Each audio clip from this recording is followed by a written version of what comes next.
அமலாக்கத்துறையை வைத்து ஒன்றிய அரசு மிரட்டி பார்த்த போதே பணியாத செந்தில் பாலாஜி இந்த மிரட்டல்களுக்கெல்லாம் பணிந்து விடுவார் என்று தப்பு கணக்கு போடுகிறது தாவேக அரசு. ஃபால்ட்டை சரி பண்ணுவீங்களா, ரெக்டிஃபை பண்ணுவீங்களா அப்படின்னு கேட்டா அதுக்கும் பதில் இல்ல. அப்ப ரெக்டிபிகேஷனுக்கு இந்த அரசு என்ன செஞ்சிருக்கு? சட்டப்பேரவையில செந்தில் பாலாஜி எழுப்பிய கேள்விகளுக்கு தாவேக அரசால் பதில் சொல்லவே முடியவில்லை.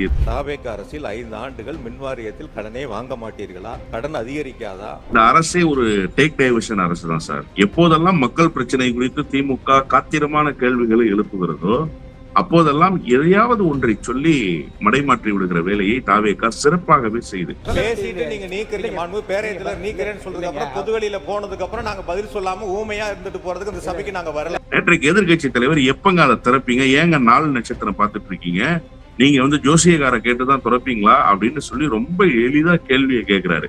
அதுக்கு பதில் சொல்ல வேண்டிய அரசு என்னுடைய டேபிள்ல 3 ஃபைல்ஸ் திறந்து பார்க்க வச்சிடாதீங்க, தயவு செய்து திறந்து பார்க்க வேண்டும். செந்தில் பாலாஜி மீது ஒரு அபரிவிதமான வெறுப்பை கக்குவது என்பது பாரதிய ஜனதா கட்சியுடைய அஜெண்டாவோ என்கிற ஒரு சந்தேகம் எழத்தான் செய்கிறது.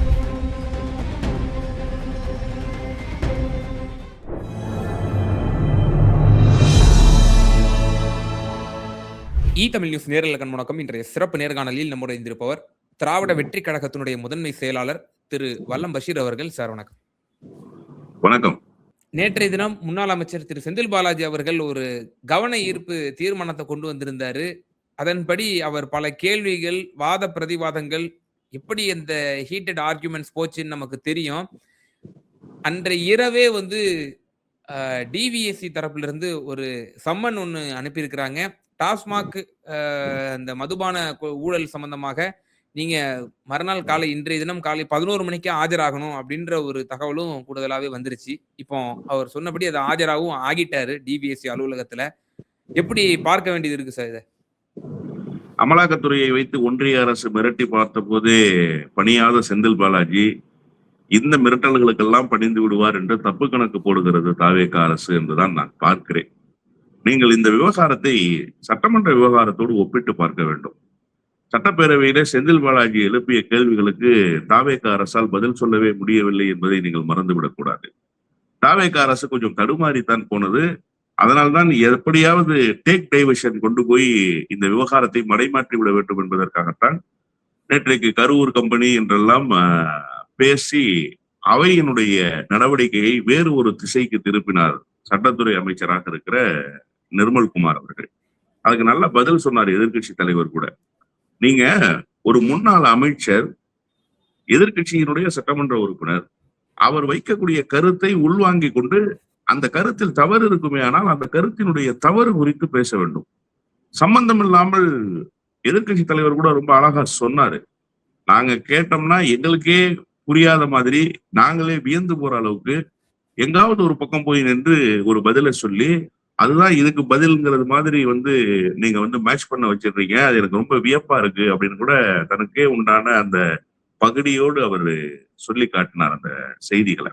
இப்ப என்ன அப்படின்னு சொன்னா, நீங்க செந்தில் பாலாஜி விவகாரத்துல இன்னைக்கு அப்பட்டமாக அம்பலப்பட்டு போயிருக்கிறீர்கள் என்றுதான் பொருள் கொள்ள வேண்டும். கேள்வி எழுப்புகிறார் சட்டப்பேரவையில.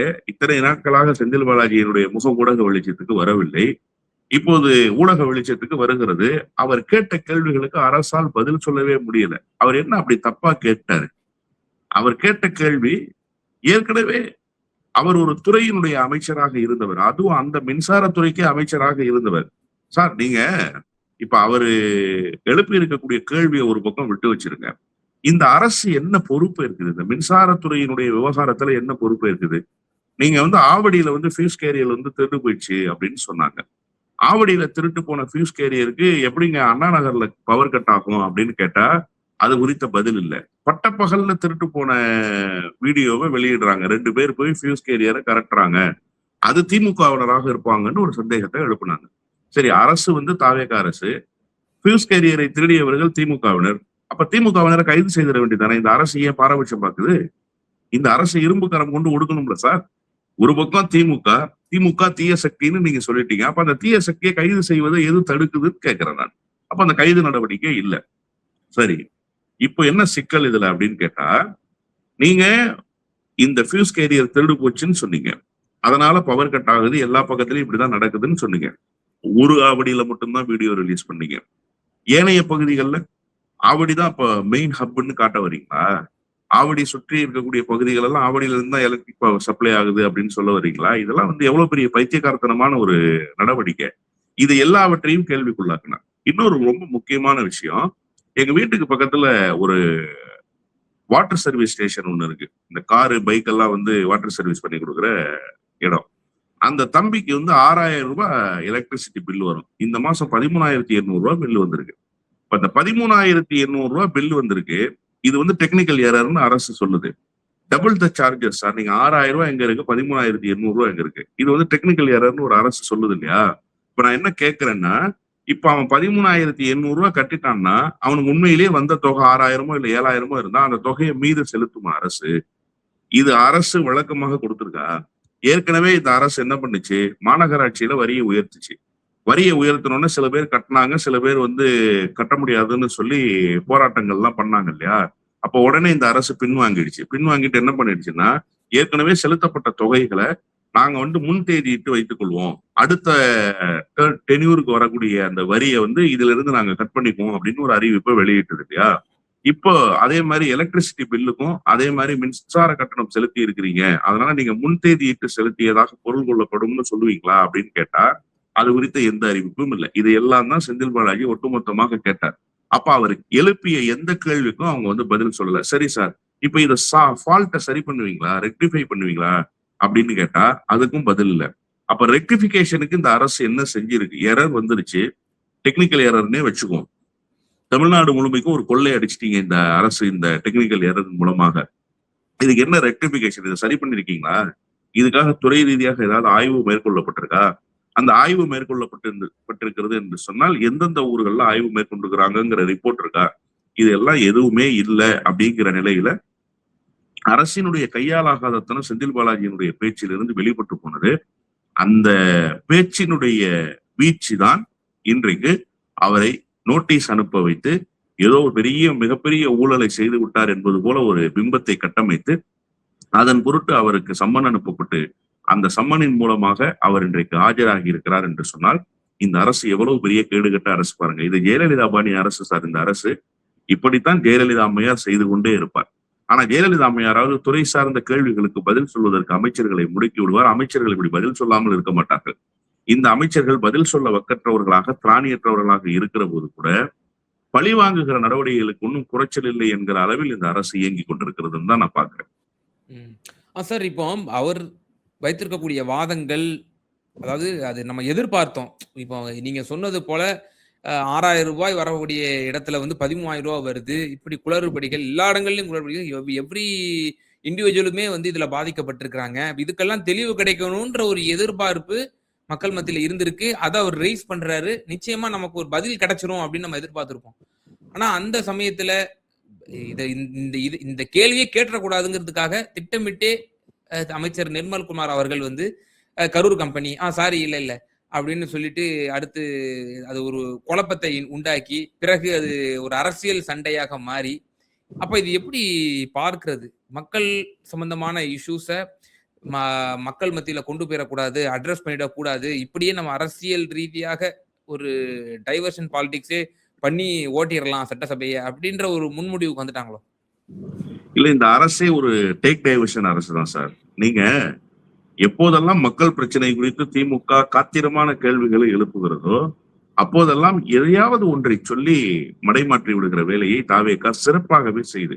ஒண்ணு இல்ல, துரை சந்திரசேகர்னு எங்க தஞ்சாவூர் மாவட்டத்தினுடைய செயலாளர், திருவையாறு சட்டமன்ற உறுப்பினர், அவர் வந்து காவிரி தீரத்தினுடைய விவசாயிகளினுடைய குரலை ஒலிக்கிறார்.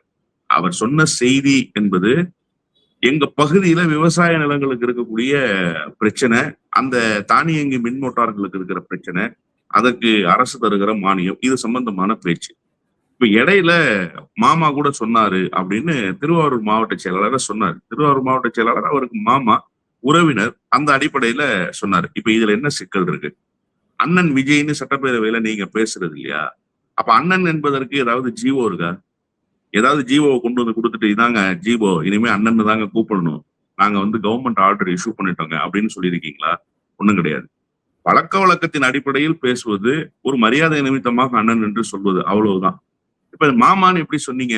மாமாங்கிற வார்த்தையை அவை குறிப்பிலிருந்து நீக்கணும் அப்படின்னா, அப்ப இந்த அரசு உண்மையிலேயே விவசாயிகளினுடைய குரலை கேட்பதற்கு செவிகளை திறந்து வைத்திருக்கா, அல்லது இந்த மாதிரி ஏதாவது சம்பந்தமில்லாத செய்திகளை பேசி மடைமாற்றுதா அப்படின்னு பார்த்தா, சம்பந்தமில்லாத செய்திகளை பேசி மடைமாற்றுகிற வேலையை தான் இந்த அரசு செய்யுது.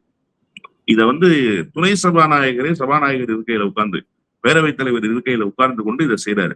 மாமான்னு சொன்னதுக்கு ஏதாவது ஜீவோ வச்சிருக்கீங்களா? அவருக்கு ஒரு மாமான்னு சொல்றதுக்கு ஏதாவது ஜீவோ இருக்கா அப்படின்னு இதெல்லாம் என்ன அறிவுபூர்வமான கேள்வி பாருங்க.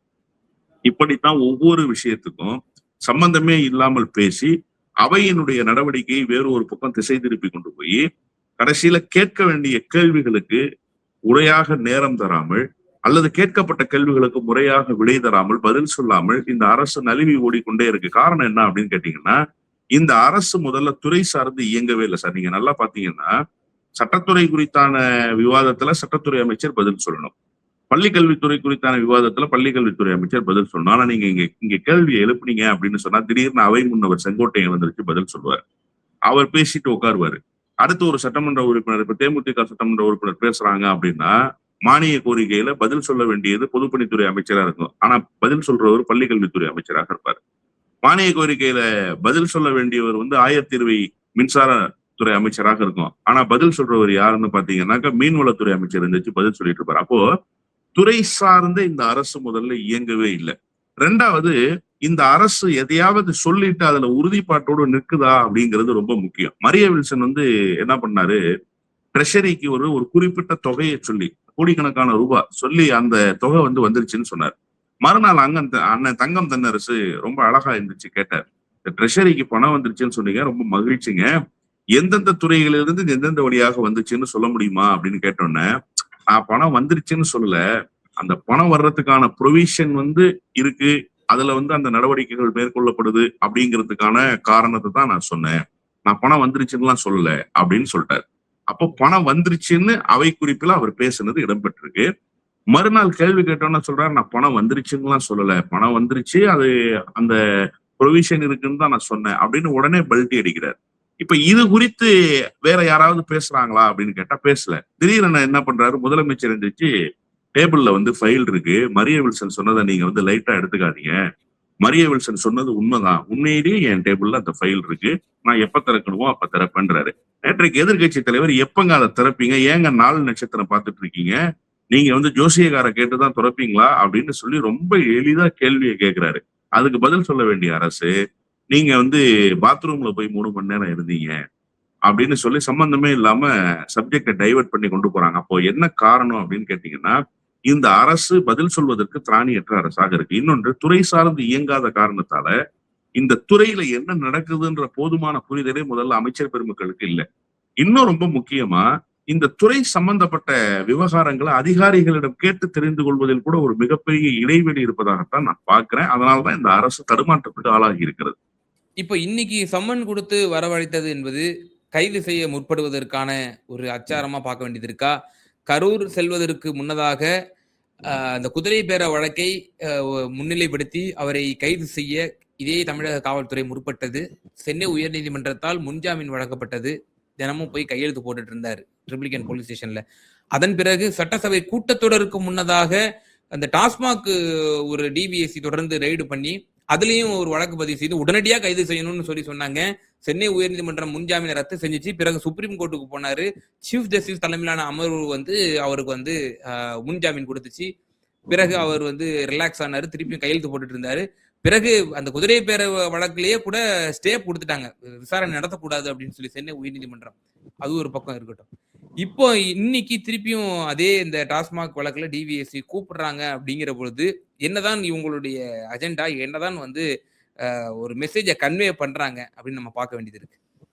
சார், பாரதிய ஜனதா கட்சிக்கு ஒரு நோக்கம் இருந்தது, செந்தில் பாலாஜியை கைது செய்து விட வேண்டும் என்று சொல்லி. அந்த நோக்கத்துக்கு பின்னால் இருந்த அரசியல் மிக முக்கியமானது. செந்தில் பாலாஜி தங்களிடம் வந்துவிட வேண்டும் என்று பாரதிய ஜனதா கட்சி கருதியது. அவர் வருவதற்கு தயாராக இல்லை. திராவிட முன்னேற்ற கழகத்தில் பயணிப்பதை ஒரு கொள்கை உறுதிப்பாட்டோடு எடுத்துக்கொண்டு அவர் அந்த பயணத்தை மேற்கொள்கிறார். அவங்க ரொம்ப எளிதா செந்தில் பாலாஜியை மிரட்டி பணிய வச்சிடலாம் அப்படின்னு நினைச்சாங்க. அதற்கு ஆளுநருடைய அதிகாரத்தை கூட தவறாக பயன்படுத்தினார்கள். நீங்க நல்ல செந்தில் பாலாஜியினுடைய பழைய கேசஸ கொஞ்சம் திருப்பி பார்த்தீங்க அப்படின்னு சொன்னா, எந்த அளவுக்கு முறைகேடாக ஒரு மனிதனை கையாண்டு இருக்கிறது ஒரு ஒன்றிய அரசு என்பதற்கு மிகப்பெரிய உதாரணமாக செந்தில் பாலாஜி தான் வெளிப்படுவார். இந்த அமலாக்கத்துறையை வானளாவிய அதிகாரம் பொருந்திய அமைப்பாக கட்டமைச்சாங்க இல்லையா, அது ஒரு பெரிய ஜனநாயக கேடு. அந்த அமைப்புக்கு அவ்வளவு பெரிய வானளாவிய அதிகாரத்தை கொடுத்தது என்பது. பரவாயில்ல, கொடுத்தாங்க.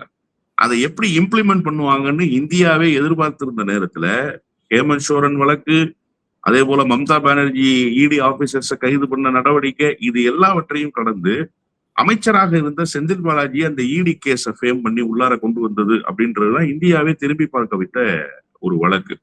அதுல ரொம்ப குறிப்பா ஆளுநர் ஒரு அறிவிப்பை வெளியிடுறாரு. ஆளுநருக்கு அப்படி ஒரு அறிவிப்பு வெளியிடுகிற அதிகாரம் இல்லைன்னு முதலமைச்சர் அதை வேணும்னே தான் பண்ணார்.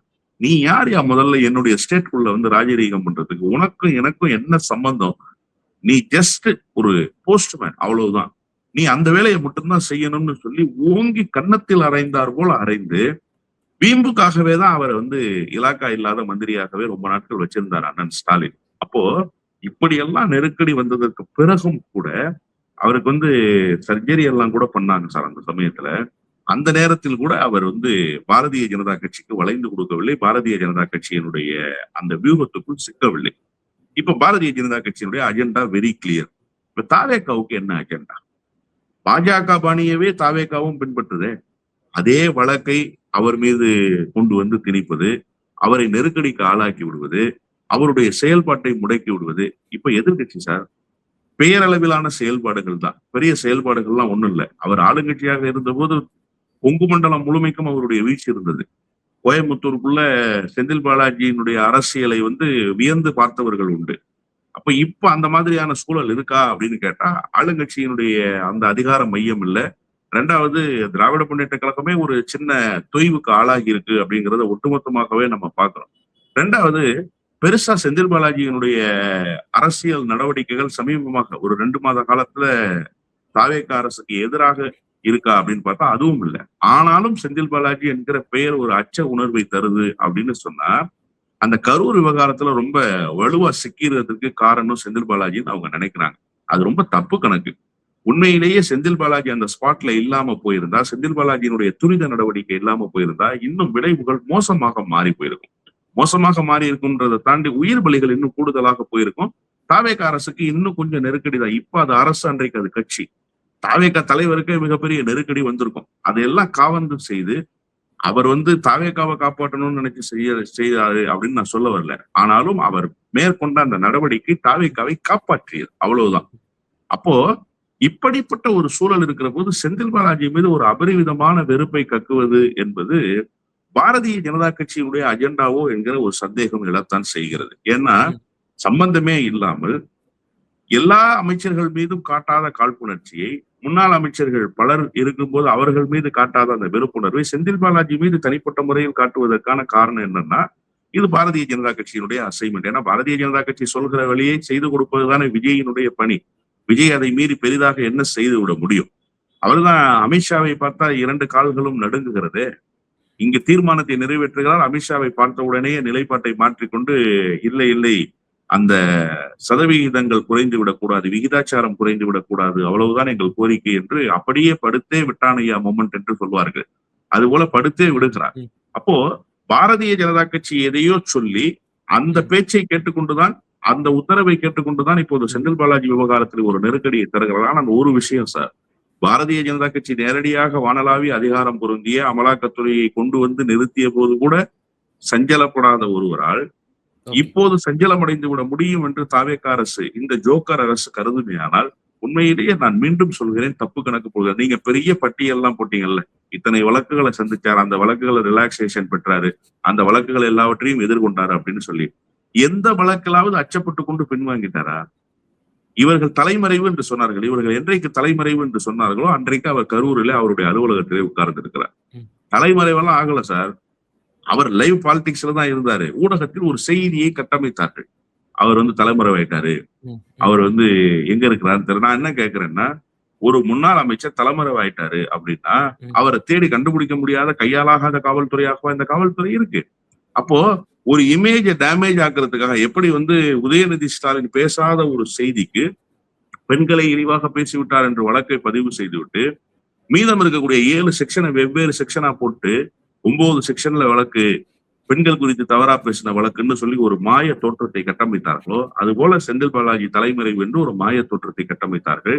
எல்லா வியூகங்களையும் உடைத்துக் கொண்டு வெளியில் வந்தார். அதே போல இதையும் உடைத்துக் கொண்டு வெளியில் வருவார். இதெல்லாம் அவருக்கு ஒரு பெரிய பொருட்டே இல்லை என்றுதான் நான் சொல்வேன். நிச்சயமா சார், பல்வேறு விவகாரங்கள்ல நேரில் ரொம்ப தெளிவா உங்களோட கருத்துக்களை பாருங்க. மிக நன்றி. நன்றி.